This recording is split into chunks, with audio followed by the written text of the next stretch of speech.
Bagamat wala pang resulta ang isinagawang random drug test sa hanay ng pulisya, tiniyak ni PNP spokesperson, Police Chief Superintendent Wilben Mayor na matatanggal kaagad sa serbisyo ang mga pulis na magpo-positibo sa iligal na droga. Gayunpaman, siniguro ng opisyal na daraan sa tamang proseso ang pulis na magpo-positibo sa droga. Kabilang narito ang pagbibigay ng paliwanag sa loob ng 5 araw. Sa ngayon, nasa 1,075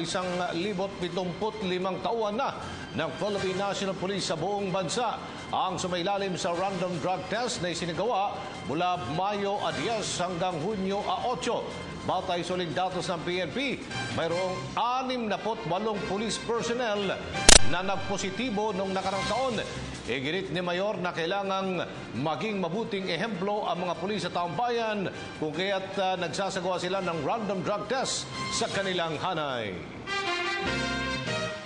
Basta miyembro ka ng Anti-Illegal Drugs Unit, dapat mandatory. So lahat ng mga taga-AIDG, lahat sila ay mandatory, dapat magkaroon ng drug test. As to random, yan ay base sa una-una is intelligence report. Kung meron itong particular na police na to is gumagamit ng drugs. We are law enforcer. We are supposed to be enforcing the law and supposed to be the models of the society. Ikaw ang nagpapatupad ng batas, dapat mangunguna ka na ikaw ay malinis. Number 2 is it is provided for under the law. Nasa batas yan na dapat ang mga tauhan ng gobyerno ay hindi dapat gumagamit ng illegal na gamot. Nasa batas yun.